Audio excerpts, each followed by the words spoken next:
Okay, part of this is already filled out, and you should fill in, or you should have filled this in when you watched Teacher Walt. That video was very, very, very good. I think that's really, I use that every year to teach the sine and cosine functions, so graphing them. So hopefully you watched that because I'm going to kind of start off. I've kind of skipped a little bit, but really quickly so that, because I have to do this in less than 15 minutes, and my last one went over, and so I'm having to do it all over again. But anyway, hopefully you can see that it's the sine value. So the sine is all the y values. So at 0 degrees, it's 0. At 90 degrees, it is 1. At 180 degrees, it is negative 1, or 0, sorry, the y value. And then at 270 degrees, my y value is negative 1. And then back at 360 and 0 are coterminal angles, so they will always be the same number. Now, when you go to graph it, you just take the points. At 0 degrees, my sine is 0. At 90 degrees, it's 1. At 180, it's 0 again. At 270, it's negative 1. And at 360, it's 0. So this is the parent function. Now, I graphed this on all of the other ones so that you could kind of remember it. But you should also have this graphed on your sheet of paper, which is for your notes. So as we go to the next transformation, because just like every other graph that we've done all these little transformations. The first little transformation that we're going to look at is we're going to look at a vertical stretch. So if we did a vertical stretch, that would be like if we have a 2 in the front of it. And what that would do is, since this is vertical, it's going to change all of my y values, because all of my x values, as Teacher Walt said, all of my x values are my degree measures. So since those are all my x values, we remember how he took all those values and he stretched them out, and he took the little spaghetti type sticks, and that's how he measured them and got the sine function. So what is basically going to happen here is you're going to take all of these numbers and multiply them by 2. And so what's going to happen is it's going to stretch it. So this one stays at 0 because 0 times 2 is going to be 0. This one was normally 1, so 1 times 2 is going to be 2. This 0 is going to stay at 0. And then at 270, it's usually negative 1, so now it's going to become negative 2. Then it's going to go back to here. So then it's going to go something like, this. That's that little spot in the board that I cannot control. So this would be a vertical stretch. Now, keep in mind also that we can also have a vertical stretch and reflection.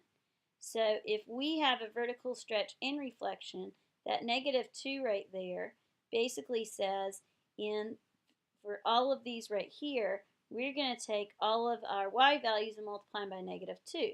Well, 0 times negative 2 is just 0. 1 times negative 2 is negative 2. This times negative 2 is there. And then this is normally negative 1. So if we do negative 1 times negative 2, we're going to get 2. So it goes up.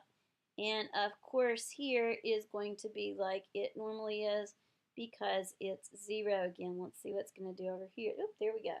So that's a vertical stretch, and this is a vertical stretch and reflection. Now, the other thing that we could do with this number in the front, which is actually this little number in the front, it's actually called an amplitude, which we'll talk about a little bit more. And you really should try to follow these, because when we come back from break, we're going to be graphing them that are a lot harder than this. So if you have not watched this part, you're going to be behind. And we don't have a whole lot of time left to bring up grades. So if we have a 1/2 here, instead of multiplying everything by 2, what we would do is we would take all of these y values and we'd multiply them by 1/2. So you can kind of see what happens is, in this one it's going to be a vertical compression. Sometimes we call it a shrink. So if we multiply this, it's going to stay the same. At 90 degrees, instead of being up 1, it's going to be up 1/2, because 1 times 1/2 is 1/2.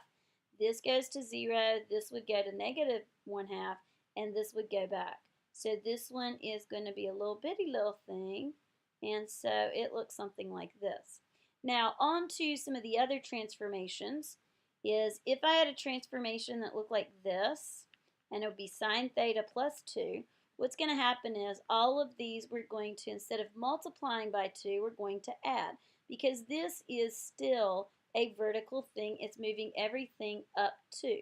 So if we moved everything up 2, one thing that I like to do is I just like to give myself like a brand new x-axis, because everything's moving up by 2, and you can kind of check down here to see what happens to the numbers, but I think it's easier to figure out where you're going to start, and then just do the same thing. Go over to 90, up 1, over to 180, 0, over to 270, down 1, and then 360 would be here, and so it would go just like this. Now the other transformation would be if I had something like sine theta minus 2. So that would be a transformation of down 2. So if I did down 2, every single one of these numbers you would subtract 2. But instead of doing that, I would rather do something like this, and this is how I graph them. Instead of doing one at a time, this is how I usually go about it. I usually go ahead and graph the beginning, which is 0. I graph the end, which is the exact same point, which is also 0. And look what happens smack dab in the middle. Smack dab in the middle is also 0. And you can basically see that this is made up of eight little blocks. So you can kind of do that also. Every 2 is when you're going to put a dot. So this one's going to be over 2, up 1, and then this one's going to be over 2, down 1. That happens every time if it's a positive number in front of it. So that's kind of a quicker way to graph it. Now another transformation is if you had something like this, y is equal to sine theta plus 45 degrees. So if it's theta plus 45 degrees, what's going to happen is this is going to go left 45 degrees. So you're right, it doesn't go up or down, so it goes left 45. Well, that's going to be 45 because that's my 90-degree mark. So if it goes left 45, it's going to do this for every single dot. So again, this is 8 blocks long. Halfway in between, we're going to go to 0. And then halfway between these two, since there's not a number in front of it, we're going to go up 1. In between these two, we're going to go down 1. And so that's shifted 45 degrees left, and that's called a horizontal shift. Now, if it was written something like this, and I don't want to go over my time because then I'm going to have to do this all over again. So if we did this, and it would be sine theta, theta minus 45 degrees, then obviously we would go right 45. And we would graph the exact same thing. We're not going up or down or anything. We're just going right 45. Now, for our next page, I went too far. Let's graph one that has all of them. And I'm not really sure if we have completely done all 6 of yours, so don't worry about it. If they're not all filled in, I'll know why. So let's say we had something that looked like this, because I want to do something with all the transformations. First of all, you figure out where it starts. So this one's going to go left 90 degrees, and it's going to go up 1. So left 90, up 1, that's going to be my starting spot.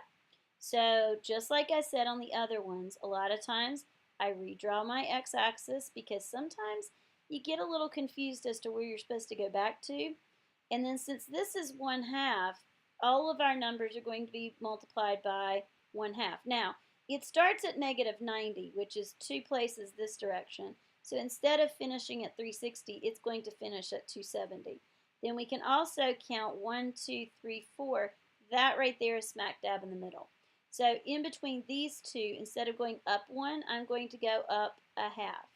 Between these two, instead of going down 1, I'm going to go down 1/2. So that's going to be my transformation if I'm doing all three things. And notice that it went up and then it went down, just like this one. So it's 1, 2, 3, 4, 5, 6, 8. It just looks smaller because the vertical shrink compression. And remember that that little number right there is called the amplitude, which we will talk about a little bit more after your spring break. Well, I'll come back very rested and ready to learn. So hopefully you filled out as many as I went over, and you can watch this as many times as you want, but you do have homework, so you will need to bring it in tomorrow.